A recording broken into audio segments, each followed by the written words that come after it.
LARSA 4D provides a robust and flexible environment. It allows engineers to interact with the software programmatically through its comprehensive API and object model. This flexibility helps automate tasks that would otherwise take significant time. It saves effort, reduces error, and allows for repeatable workflows. Because most engineers are comfortable using Microsoft Excel, the most common choice for automation is Excel VBA macros. That will be our focus in this video. It's worth noting that LARSA 4D can also be controlled from any COM-enabled programming language. If you're working with C#, you can check out the public class library available on GitHub. Macros allow you to handle nearly any task. You can create model geometry, define loads, run analysis, and extract results directly into Excel. We generally group macros into two categories. The first is everyday use. The second includes more advanced automation routines. Examples of everyday macros include entering elements or loads, importing tendon geometry from a CAD file, or extracting analysis results. Advanced macros can automate stage construction or transform design parameters directly into model components. In structural engineering, we describe bridges in terms of spans, girders, and supports. We don't usually think in terms of individual finite elements. This is where the object model in LARSA 4D becomes especially powerful. It enables parametric modeling. That means you define key structure inputs like span length, number of girders, or section types. Then your macro builds the finite element model automatically. Instead of defining each node and member manually, you define your structure and let the macro generate the model. This approach supports rapid design iteration and consistent model generation across projects. To get started with macros, open the Visual Basic Editor in Excel. You'll find it under the Developer tab. Inside the editor, you'll see a menu bar, a code window, and the Project Explorer on the left. Workbook modules are used for general workbook events, like opening or saving the file. Worksheet modules are used when you want to respond to actions on a specific sheet. Standard modules are where most macros are written and stored. It's a good practice to include Option Explicit at the top of every module.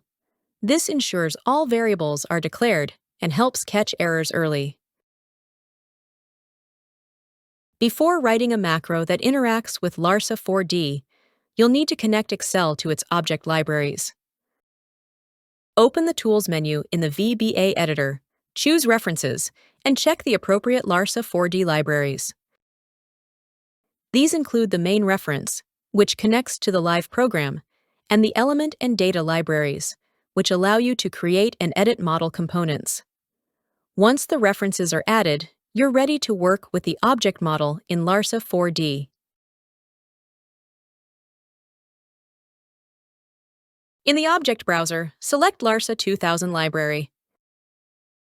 You'll see all available objects, along with their properties and methods. At the top is the Application object. This gives access to the full internal system of LARSA 4D. The Application object connects you to two major parts of the program. One is the Project object. It holds all model data, including geometry, loads, sections, stages, and settings. The other is the Analysis object. It contains the results, such as displacements, reactions, forces, and stresses. Each model component in LARSA 4D is defined by a class. These classes are often named with the prefix CLS, short for class. For example, to create a joint, your macro defines a variable, creates a new joint object, assigns its properties, and adds it to the model. After making changes, you'll use commands to refresh the model data and update the view in the graphics window. This pattern, define, create, assign, and insert, is used repeatedly for all types of model data.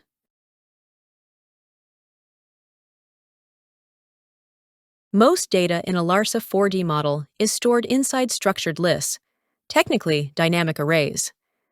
These arrays hold all project components, joints, members, materials, load cases, sections, and more. Each array works like a spreadsheet column. Every object you create is added to that list. To insert a joint into the model, we use a command called append. This method takes the new object and places it at the end of the appropriate array.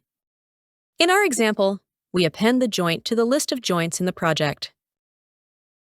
The append method can also take an optional second input, called a key. This key represents the object's ID, the same number you'd see in the input spreadsheet inside LARSA 4D. It's a unique identifier. Once assigned, it stays fixed, even if the spreadsheet is sorted or filtered.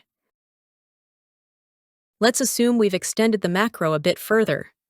In addition to the first joint, we've now added a second joint, a material definition, a section, and a self-weight load case. These are common components in most structural models, and our macro now includes all of them. There's one extra command we've added at the top of our macro. It tells LARSA 4D to start fresh each time the macro runs. That way, we avoid creating duplicate elements if the macro is executed more than once. With these building blocks in place, we're now ready to take the next step, defining a member. Now, let's take a closer look at how to access those objects later in your macro, either to assign them as properties of another object or to modify them. This is especially important when you want to assign them as properties to new elements, such as a member. To access an object from one of dynamic arrays, LARSA provides two key methods: item by index, which retrieves the object by its position in the list, item by key, which retrieves it by its assigned ID, or key. If you assigned keys when appending your objects, for example, key 1 for a joint, you can retrieve it later using item by key method. Because we're dealing with object variables, this requires the set keyword. At this point, the member is referencing two existing joints in the model, and we didn't need to recreate them. This is a common pattern in macros: build objects first, store them in arrays, then assign them as needed to new objects. We're not looping through any data in this example, but it's worth noting that LARSA 4D arrays are 1-based. That means the first item has an index of 1, not 0, and you can loop through them using the array's count property. This is especially useful when you're working with larger sets of elements or building parametric models dynamically. If you prefer working with names instead of numeric keys, LARSA also provides name-based retrieval functions for certain types of objects. For example, we can access a material or section by name.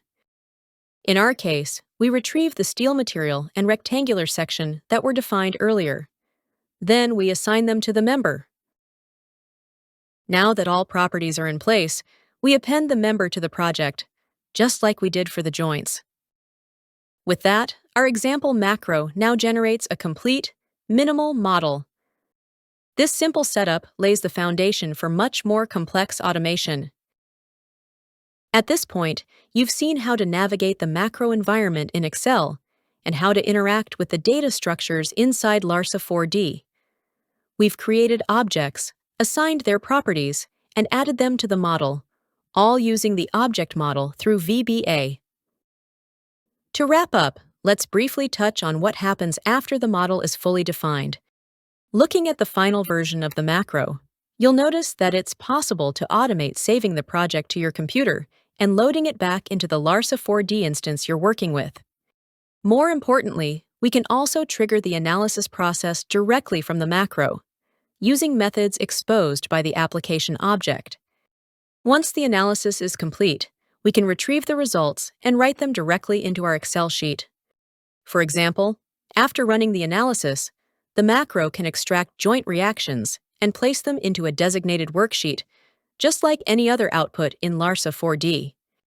This creates a smooth, end-to-end workflow where everything, from model creation to results extraction, can be fully automated. It usually takes some programming experience to write macros from scratch, but even if you're new to automation, our technical support team is always here to help. We'll be happy to work with you, whether you're developing a new macro or refining one you've already started.